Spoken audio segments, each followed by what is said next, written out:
امریکی انتخابات کے بعد خاص طور پر گزشتہ چند ماہ میں امریکہ بھر میں مسلمانوں، سکھوں، ہندوؤں اور عرب امریکیوں کے خلاف نسل پرستی، تشدد اور نفرت پر مبنی کئی واقعات سامنے آئے ہیں۔ ان کے رد عمل میں یہاں کے تارکین وطن اپنے دفاع اور حقوق کے لیے سرگرم ہو گئے ہیں۔ یہاں جنوبی ایشیائی کمیونٹی میں بدقسمتی سے کئی خدشات پائے جاتے ہیں۔ انہیں تشویش ہے کہ صدر ٹرمپ کی جانب سے مسلمان مخالف اور تارکین وطن مخالف حکم ناموں کے ذریعے انہیں نشانہ بنایا جا رہا ہے، جس سے بہت سی کمیونٹیز متاثر ہو رہی ہیں۔ اس کے ساتھ ساتھ انہیں روزمرہ کی بنیاد پر نفرت پر مبنی جرائم کا سامنا بھی ہے۔ وہ انہیں تارکین وطن کے خلاف ٹرمپ انتظامیہ کی جانب سے تند و تیز بیانات کے پس منظر میں دیکھ رہے ہیں۔ واشنگٹن پیس سینٹر ادارے سے وابستہ درخشاں راجہ کا کہنا ہے کہ یہ تمام صورتحال نئی انتظامیہ کی پیدا کرتا نہیں۔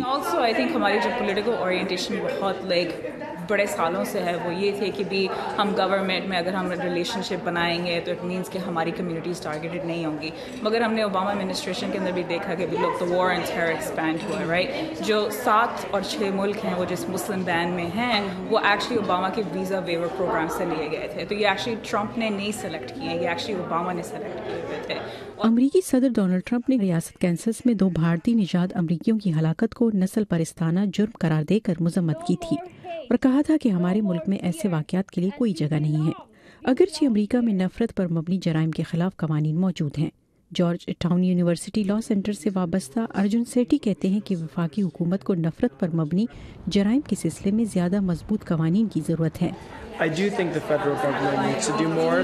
میرے خیال میں ایسے قوانین اس لیے بھی ضروری ہیں کیونکہ اس سے تمام کمیونٹی کو یہ پیغام جاتا ہے کہ اس طرح کے جرائم کے اثرات پڑتے ہیں اور اسے برداشت نہیں کیا جائے گا۔ سالٹ جیسی تنظیمیں پہلے ہی صدر ٹرمپ کی طرف سے 6 مسلمان اکثریت والے ممالک کے شہریوں کے امریکہ میں داخلے سے متعلق انتظامی حکم کو امتیازی قرار دے چکی ہیں۔ تاہم کہا جا رہا ہے کہ اس صدارتی حکم کے بارے میں حتمی فیصلہ اب شاید امریکی سپریم کورٹ میں ہی ہو۔ نیلوفر مغل، اردو VOA، واشنگٹن۔